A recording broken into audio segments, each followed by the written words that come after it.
135 గజాల భూమి కేవలం 8 లక్షలకే. ప్రతి నెల 10,000 మంత్లీ రెంటల్ ఇన్కమ్. ప్రస్తుతం మనతో పాటు ఉన్నారు సిఎస్బి ఐఏఎస్ అకాడమీ నుంచి బాలలత గారు. Senior IAS officer Smita Sabharwal గారు చేసినటువంటి కొన్ని వ్యాఖ్యల పట్ల డిజేబుల్డ్ సొసైటీ అలాగే ఫిజికల్లీ ఛాలెంజ్డ్ అందరూ కూడా చాలా అగేనెస్ట్గా ఉన్నారు. ఆ విషయంపై ఆవిడ కూడా పోరాడుతూ ఉన్నారు. ఒకసారి మాట్లాడదాం. నమస్తే అండి బాలలత గారు. నమస్తే అండి. ఎలా ఉన్నారు? బాగున్నానండి. మీ ముఖంలో ఎప్పుడు చెదరని చిరునవ్వు ఉంటుంది చూసారా, అది ఎంతో మందికి ఇన్స్పిరేషన్ తెలుసా? తెలుసండి. మీరు ఇన్స్పిరేషను, మీ చిరునవ్వు ఇన్స్పిరేషనే. థ్యాంక్ యూ నిరుపమ గారు. రైట్. అసలు ఏం చర్చ నడుస్తోంది, దేని మీద చర్చ నడుస్తోంది, ఎందుకు అలాంటి చర్చ నడుస్తోందో అర్థం కానటువంటి పరిస్థితుల్లో ఇప్పుడైతే మొత్తం ప్రజెంట్ సొసైటీ మొత్తం అలాగే ఉందండి. ఏంటి అసలు దేని మీద, ఎందుకు డిజేబుల్డ్ పర్సన్స్ మీదనే చర్చ చేయాల్సినంత అవసరం ఏముంది అనేది ఇక్కడ నడుస్తున్నది. మీరేమంటారు? యాక్చువల్గా చర్చ అనేది ఎవరిపైనైనా ఎప్పుడైనా జరగచ్చు, కానీ వివక్షాపూరితమైన వ్యాఖ్యలు ఒక కమ్యూనిటీని ఉద్దేశించి చేయకూడదు. ముఖ్యంగా సమాజంలో అట్టడుగున ఉన్నవాళ్ళు డిఫరెంట్ లేబుల్డ్, వాళ్ళని పట్టుకుని నువ్వు ఒక ఎయిర్లైన్స్ పైలట్గా నీకు జాబ్ ఇస్తుందా? ఒక సర్జన్, ఒక డిఫరెంట్ లేబుల్ సర్జన్ ఆపరేషన్ చేస్తే ట్రస్ట్ చేస్తారు, నమ్మకం ఉందా మీకు? అలాంటిది ప్రీమియర్ పోస్టులు ఐఏఎస్ ఐపీఎస్లో డిఫరెంట్ లేబుల్ వాళ్ళు ఎందుకు రావాలి? ఇలాంటి వ్యాఖ్యలు చేయటం ఒక సమాజాన్ని ఉద్దేశించి, ఒక కమ్యూనిటీ మొత్తాన్ని ఉద్దేశించి ఆవిడ వ్యాఖ్యలు చేయటం చాలా దురదృష్టకరం, విచారకరం. ఇవి చాలా వివక్షాపూరితమైన వ్యాఖ్యలండి. అందుకే జనరల్గా నేను పాజిటివ్ తీసుకొస్తా కానీ కాంట్రవర్సీస్లోకి బయటికి రాను. నాకు అసలు అది నచ్చదు. కానీ ఫస్ట్ టైం నా సమాజం కోసం నేను పడ్డ బాధ నాకు తెలుసు. ఎన్ని కష్టాలు కోర్చి ఇంత దూరం వచ్చాను నాకు తెలుసు. నాలాంటి వాళ్ళు కొన్ని వేల మంది నన్ను రెగ్యులర్గా కాంటాక్ట్ చేస్తుంటారు. కనీసం నన్ను చూడటానికి వస్తారు ఇన్స్పిరేషన్ కోసం. మేడం మీరు ఇంత స్థాయికి వచ్చారు, మేము కూడా మీలాగా అవుదాం అనుకుంటున్నాం అంటే సహాయం చేస్తాను వాళ్ళకి. నేను నా సమాజానికి ఈ విషయంలో నేను ఆమెను క్వశ్చన్ చేయకపోతే నేను ఏం చెప్పాలి వాళ్ళకి? నా ఆత్మ అసలు క్షోభిస్తుంది ఈ విషయంలో మొత్తం కంప్లీట్గా. మనసు అసలు మనసులో లేదు. ఎందుకంటే she made insensitive comments. Hurt అయ్యాం, సెంటిమెంట్స్ పోయాయి, ఎమోషనల్ అయిపోయాం. అండ్ తప్పండి ఆవిడ అంటే అది పబ్లిక్ పాలసీ. గవర్నమెంట్ డెసిషన్ తీసుకోమనండి, జ్యుడిషియరీని తప్పొప్పో జ్యుడిషియరీని తేల్చమని చెప్పండి, డిఓపిటీని డెసిషన్ తీసుకోమనండి, పిఎంఓని డెసిషన్ తీసుకోమనండి. ఆవిడ అలాంటి కామెంట్స్ చేసి లక్షల మంది అని చదివి దాన్ని రెస్పాండ్ అయ్యి దాని మీద చర్చ జరిపి డిజేబుల్డ్ కమ్యూనిటీ మీద అవమానపడేలా వ్యాఖ్యలు అందరూ చేస్తుంటే చూస్తూ ఊరుకోవటం. చెప్పండి, మీరు ఊరుకుంటారా? మీ సమాజాన్ని అంటే, నా సమాజాన్ని అంటే, సమాజం ఇండివిజువల్గా నన్ను ఏమని అనుకోనండి. దీనికోసం, ఈ కాజ్ కోసం ఈ రోజున నేను ఏం చేయటానికి నేను రెడీ. నా ప్రాణం వాళ్ళు తీసినా రెడీ. కానీ ఆ ట్వీట్ మాత్రం తీసారు. ఆ పూజ అనే ఆమె ఈ డిజేబుల్డ్ సర్టిఫికేట్ తోటి ఐఏఎస్ ఆఫీసర్గా వచ్చింది అన్న ఆ కారణంతో ఆవిడ ట్వీట్ చేశారు. కొంతమంది డిజేబుల్డ్ సర్టిఫికేట్ అది కాదండి, ఆ పూజ అనే ఆవిడ ఓబీసీ సర్టిఫికేట్ కూడా ఫేక్ చేసింది. ఓకే, ఆవిడకి 40 కోట్ల 50 కోట్ల ఆస్తుంది, కానీ ఆవిడ బీసీ సర్టిఫికేట్ తెచ్చుకుంది. బీసీలో డబ్బులు ఉన్న వాళ్ళకి సర్టిఫికేట్లు ఇవ్వరు, క్రీమీ లేయర్ కింద వస్తాను. కానీ అమ్మాయి నాన్ క్రీమీ లేయర్ తెచ్చుకుంది. అమ్మాయి చాలా ఫేక్ చేసింది. అసలు అమ్మాయి డిజేబుల్డే కాదు, సమస్య వేరు. ఆ సమస్యను తీసుకొచ్చి ఈమె అందరికీ ఆపాదించి అందరికీ అట్రిబ్యూట్ చేసేసి మొత్తం ఇష్యూని ఈవిడ డిజేబుల్డ్ కమ్యూనిటీకి, వీళ్ళకి ఐఏఎస్ ఐపీఎస్ ఫిజికల్ ఫిట్నెస్, మా ఫిజికల్ ఫిట్నెస్ గురించి ఈవిడెవరు జడ్జ్ చేయడానికి? ఇది నా క్వశ్చన్.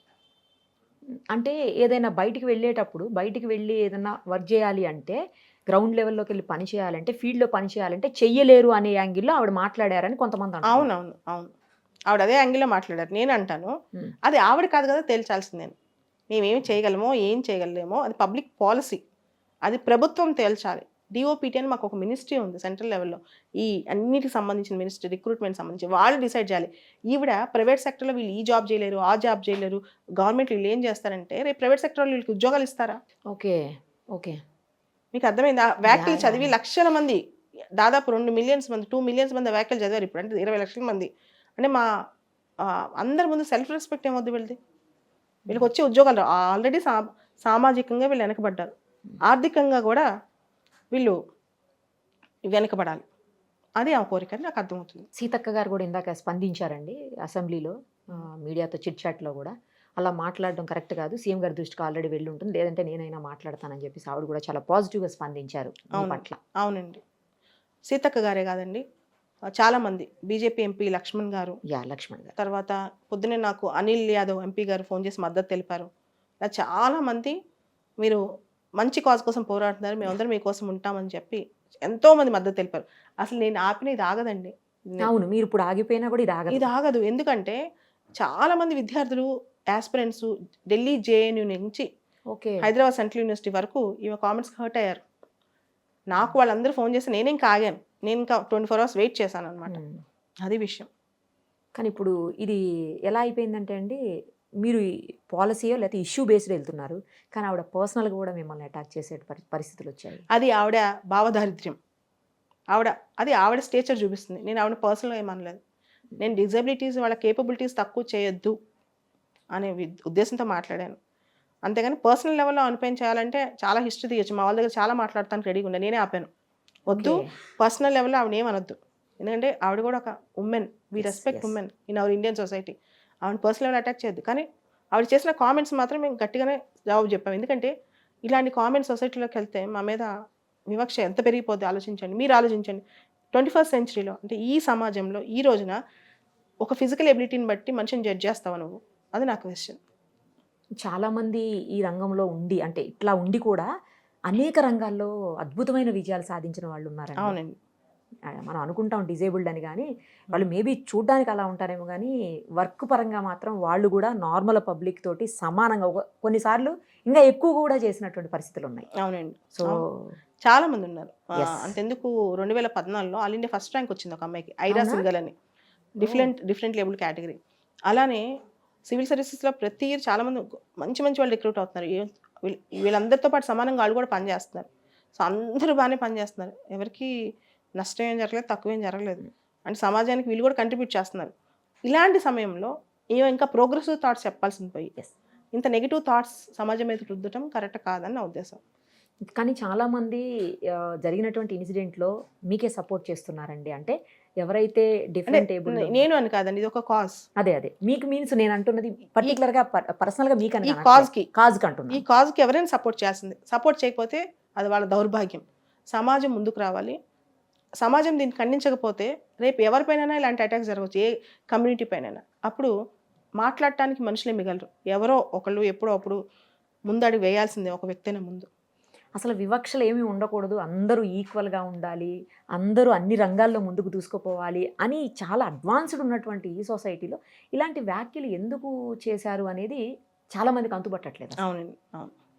మీ దృష్టికి కూడా వచ్చాయని అంటే మాట్లాడుతున్నారా మీతో కూడా చాలా మంది డిఫరెంట్? అయ్యో, అసలు నాకు రాత్రి పగలు నిద్రలేదు లాస్ట్ 48 hours నుంచి. ఎన్నో మంది సంఘాలు, ఎంతో మంది అన్ని చోట్ల నుంచి దేశవ్యాప్తంగా ఫోన్ చేస్తున్నారు నాకు.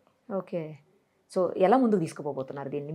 మీ నేనైతే నా డిమాండ్ ఆవిడ స్టేట్మెంట్ ఫస్ట్ విత్డ్రా చేసుకోవాలి. ఇంత ఒక ట్వీట్ డిలీట్ చేయటం కొన్ని మిల్లీ సెకండ్స్ పట్టింది. కానీ ఆవిడ ట్వీట్ల మీద ట్వీట్లు రీట్వీట్ చేసుకుంటూ పోతున్నారు కదా. ఆవిడ నిజంగా తన గొప్పతనం, తన సంస్కారం చూపించుకోవాలంటే ఖచ్చితంగా డిలీట్ చేస్తే చాలా బాగుండేది. అందరూ చాలా సంతోషపడేవాళ్ళు. కానీ ఆవిడ దాన్ని సమర్థించుకుంటూ పర్సనల్ అటాక్స్ మొదలెట్టారు. చాలా మంది రాస్తున్నారు, Stephen Hawking, Helen Keller, Bailey, ఇలాంటి వాళ్ళందరినీ చూసి ఎంతో ఇన్స్పైర్ అవ్వాల్సిన ఈ టైంలో ఏం జరుగుతుంది అని చెప్పేసి అర్థం కావట్లేదు అని చెప్పేసి చాలా మంది మాట్లాడుతూ ఉన్నారు. ఈవెన్ అదే మాటలు మన సీతక్క గారు కూడా అన్నారు. అవునండి. సొసైటీ మారిపోయింది. డిఫరెంట్ లేబుల్డ్ వాళ్ళు చాలా కొత్త ఛాలెంజెస్ యాక్సెప్ట్ చేస్తున్నారు. ఇన్నోవేటివ్ వాళ్ళు ముందుకెళ్తున్నారు. ఈ టైంలో కించపరిచే మాటలు మాట్లాడకూడదు.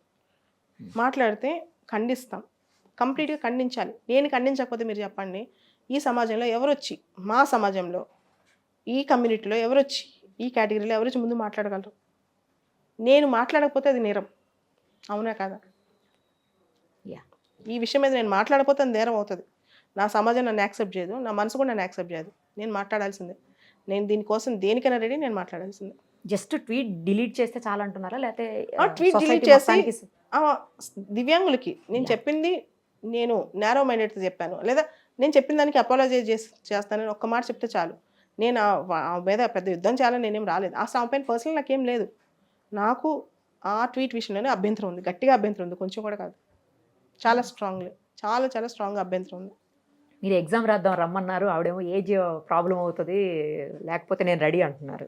అది ఆవిడ ప్రాబ్లం. నేను చెప్పేది ఎగ్జామ్ అంటే అక్కడ మీనింగ్ ఏంటంటే నువ్వు నేను రాద్దామంటే నేను డిఫరెంట్ లేబుల్ కేటగిరీ, నీ కాళ్ళు చేతులు అన్నీ బాగానే ఓకే ఉన్నాయి, ఓకే ఇద్దరం ఆహా, కలిసి ఆ పోటీ meaning పడదాం, అన్నారా? అలానే ఓకే. నీతో పాటు ఫీల్డ్ వర్క్ నా స్టూడెంట్స్ని పెడతాను, పోటీ పడండి అంతే. ఉమ్. అంతేగాని బాగానే పని చేస్తారండి, డిఫరెంట్ లేబుల్ తక్కువేం పని చేయరు. లేదండి, నేను అదే ఇందాక కూడా అదే అంటున్నాను. చాలా వాటిల్లో మామూలు నార్మల్ వాళ్ళకంటే కూడా డిఫరెంట్ ఏబుల్ లేదా డిజేబుల్ వాళ్ళే లేదా ఫిజికల్లీ ఛాలెంజ్డ్ వాళ్ళే చాలా బాగా చేసే సందర్భాలు నేను కూడా ప్రత్యక్షంగా చూసాను. సమాజంలో అందరం చూస్తున్నాం అది. అవును అవును అవును. బట్ ఏం జరుగుతుంది, ఎందుకు ఇలాంటి పరిస్థితి, అసలు ఇట్లాంటి ఒక డిస్కషన్ వస్తుంది, ఇలా దీనికోసం ఒక ఇంటర్వ్యూ అసలు ఇది జరుగుద్ది నా జీవితంలో, నేను ఇంత బాధపడే రోజు వచ్చుద్ది, నేను ఇంత మనస్తాపం చెందే రోజు వచ్చిందని నేను ఇంతవరకు ఆలోచించలేదు. ఇటువంటి ఒక ఆఫీసర్ ఇలా రాస్తారు అని నా మైండ్కి కూడా అందట్లా. ఒక ఆ ట్వీట్ మా స్టూడెంట్స్ నాకు షేర్ చేసిన తర్వాత వాళ్ళ ఎదురుగానే ఉన్నారు డిజైన్ వాళ్ళకి ఎదురుగా నా ముఖం చూపించలేకపోయాను, నా కళ్ళు నీళ్ళు ఆగట్లేదు. ఒక 5 minutes నా బ్లైండ్ బ్లాంక్ ఇది ఏంటిది, ఆ క్వశ్చన్స్ చూసి ఏంటిదనే ఒక 5 minutes నేను కాంప్రహెండ్ చేసుకోలేకపోయాను దానిలో ఏముంది అనేది. కానీ ఆవిడన్న అంటే కాజు వేరే ఉంది, దాది వేరే రకంగా పోట్రే అయిందా ఏంటండి? ఆమె పూజ కోసం అన్నది ఇట్లా పూజ కోసం అంటే డిఫరెంట్ లేబుల్ అని రాసింది. ఆహో okay. With all due respects to different label community అని మొత్తం అందరికీ చెప్పింది. అంటే సందర్భం అది ఆవిడ ఏ సందర్భంలో మాట్లాడిందో కాదు, with all due respects to different label community అని స్టేట్మెంట్స్ ఇచ్చేస్తుంది, బ్లాంకెట్ స్టేట్మెంట్స్.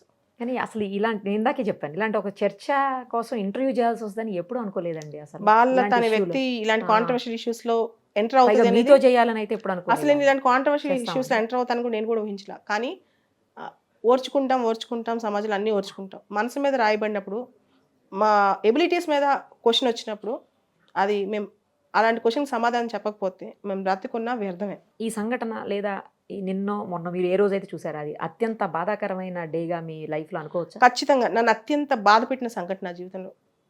అత్యంత అంటే నా ఒక్క విషయంలో కాదు అది, నేను బాధపడింది ఎందుకంటే నేను బాగా చదువుకున్నాను, నేను ఒక స్థాయిలోకి వచ్చాను, నా గురించి కాదు. నాలాంటి వాళ్ళు ఎంతమంది దీన్ని ఇబ్బంది పడ్డారు, వాళ్ళందరూ ఫోన్ చేస్తుంటే వాళ్ళ మాటలు విని నా కన్నీళ్ళు ఆగలేదు. రేపు మ్యామ్ మాకు ఉద్యోగాలు ఎవరైనా ఇస్తారా, అది వాళ్ళు అడిగిన క్వశ్చన్. అదేలేండి, ఆ పాయింట్ కూడా. అండ్ సీఎం గారు, తెలంగాణ సీఎం గారు ఫస్ట్ పోస్టింగ్ ఆయన సీఎం అయిన తర్వాత ఒక దివ్యాంగురాలను పిలిచి ఇచ్చారు. అవును, వీడికి ఆ మాత్రం ఆలోచన లేదా అంటే వీడికి అన్ని క్వశ్చన్ చేస్తుంది ఫిజికల్ ఫిట్నెస్ గురించి. ఎనీహౌ అండి, బాధాకరమైన విషయం అయినప్పటికీ కూడా మీరు చాలామందికి కాదు కొన్ని వేల లక్షల మందికి ఇన్స్పిరేషను. మీరు ధైర్యంగా ఉండండి. మీరు ఖచ్చితంగా మీరు ఏ సోషల్ కాజ్ కోసం అయితే ఇప్పుడు మీరు ఫైట్ చేస్తున్నారో 100% అది అందులో సక్సెస్ అవుతారు. మీరు ఏదనుకుంటున్నారో అది జరిగి తీరుతుంది. కాబట్టి చాలామందికి ఇన్స్పిరేషన్గా ఎప్పటికీ మీరు చిరునవ్వుతో అలాగే ముందడుగు వేయండి డేరింగ్గా. ఓకే, థ్యాంక్ యూ నిరుపమ గారు. సుమన్ టీవీలో మీ పర్సనల్ అండ్ బిజినెస్ ప్రమోషన్స్ కోసం కింది నెంబర్కి కాంటాక్ట్ చేయండి.